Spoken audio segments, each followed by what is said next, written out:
walionyeshwa yale ambayo tutaonja mbinguni. Waliona Mungu, waliona utukufu wake, na ndio Petro ameambia Yesu tusirudi huko chini. Wakikumbuka ile shida iko chini na yale wameona, ndio unaona mpaka leo hakuna mtu ameshaienda akarudi. Nani anaweza kubali kwenda mahali kuzuri ya iko? Na kwa hivyo walipoonyeshwa utukufu ule na wakaona uhalisi wa yale ambayo tumewekewa, Petro akasema, Bwana, tujenge vibanda hapa, wacha tukae tusishuke. Lakini kumbuka, hawajamaliza kazi. Yesu akawaambia, mmeona? Ndio. Na hata walipokuwa wakiteremka wakawaambia, msiambie watu yale mmeona. Kwa nini anawaonya? Watu wakijua yale ambayo wameona na wale ambao wameonyeshwa, watamshika kia nguvu. Ikiwa tu walikuwa mikate ya 5 na ni kukura na wanataka kumfanya mfalme, na wakionyesha utukufu wa mbinguni, wangemfanya mfalme mara moja. Ni kama kutangaza presidential candidate mapema. Kwa hiyo Yesu anawaambia nini? Muda haujafika. Sababu leo wangeenda watangaze yale wameona, na watangaze Yesu ni Masia wa Roma, na Mafarisayo wangeangamiza Yesu kabla hajamaliza kazi. Kwa hiyo amewaonyesha namba 2, amewaonyesha utukufu wake, wamejua yale ambayo watakuta mbinguni, na ndio unaona Petro anasema, Bwana, wacha tukae huko. Lakini kazi haijaisha, lazima mteremke, lazima twende chini. Tumsifu Yesu Kristo. 3, nikimaliza 3, nakumbuka hawa jamaa. Kwanza ukumbuke James na John. Wale wanaitwa James. Very good. Bwana asifiwe. John, wale wanaitwa John. John ni jina mzuri.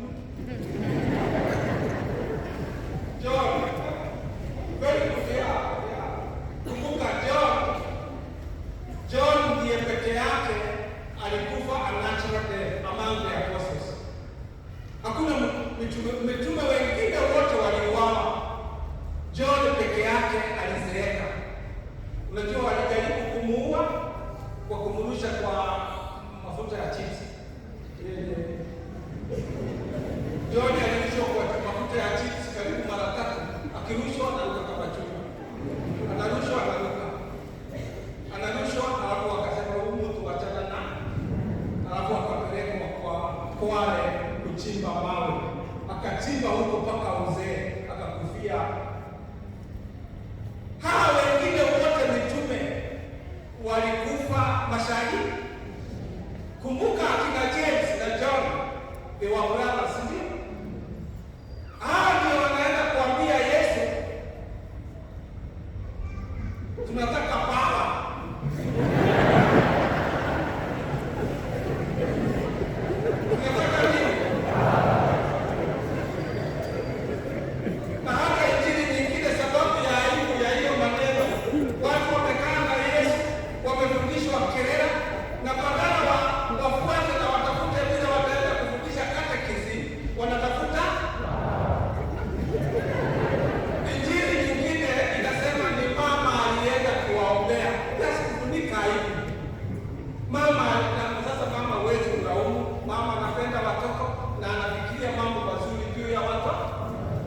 Na mama utasema hata ataenda shule, anafikiria tu kama vile baba yote akipata kibarua mahali, ama unasema nipewe kibarua sababu ya watoto. Ametukana.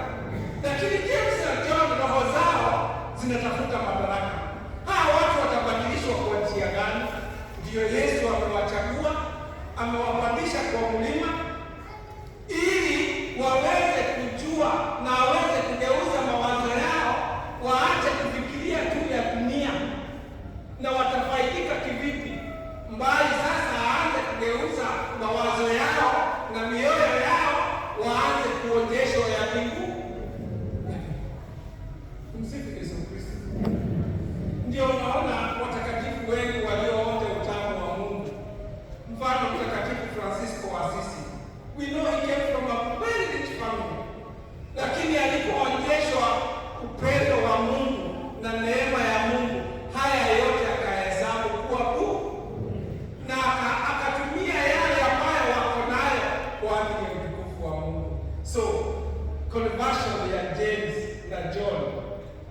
ilifanyika kwa transfiguration. Na ndio hata Petro sasa anatamani hata tusirudi huko kwenye tunaenda kutafuta, wacha tukae hapa, sababu roho zetu zimetulia, roho zetu zina amani mahali Kristo alipo.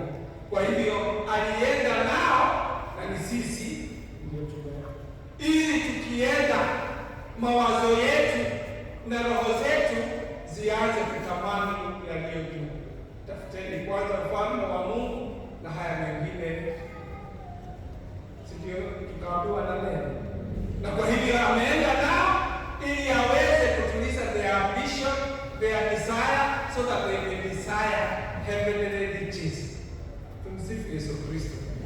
Na ili sasa pia waweze kuondoa mawazo yao kwa Masia ambaye atakuja, Masia wa kisiasa, bali umasia wa Yesu ni umasia wa ufalme wa mbingu.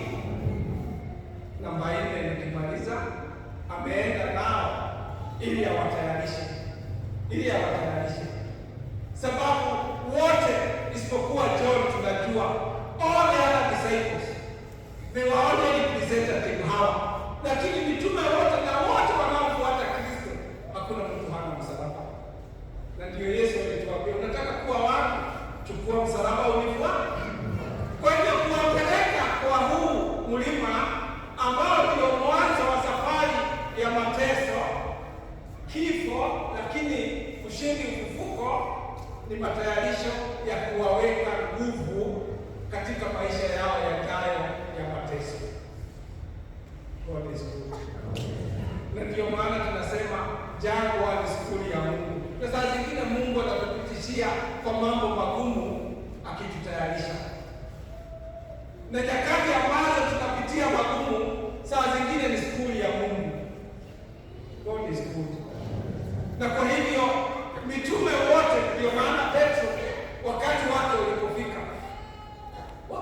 ulipofika, hata kuna story inapeanwa ya Petro wakati Yesu alipouawa. Petro si alikuwepo? Nakumbuka alikana mara 3 alipoona vile Yesu ametandikwa. Alafu mtu akakuja si wewe nilimuona pamoja? Alisema God is good. And you know denial of faith is equals to mortal sin. Denial of faith. Hata leo mtu akiingia kwa ile Qur'an akute kuhudu amuulize bado wewe ni wakati? Sio, of course anajua kwa nini. Amwambie wala wako nyuma sababu itaanza tu. Aanze kuuliza mmoja mmoja. Alafu useme hata mimi ni mgeni nimeingia tu nikapata kanisa, lakini nilikuwa nakuja kutafuta mke. Hata hapa hivi ni wapi? You deny your faith even in times of death. It is equals to mortal sin. Na ndio maana mashahidi ni wale wanakufa kwa sababu ya imani yao. Of course by the time wanafika hapa utakuwa nimejitayarisha. Mungu ni mwema. Petro alisema nini? Simjui huyo mtu. Yesu akauawa. Baadaye tunaambiwa Petro akawa akitoka kuna ka street kule Roma, sikumbuki jina ambao wanatumia Kilatini, lakini wanasema Yesu alikutana na Petro akitoroka. Na Yesu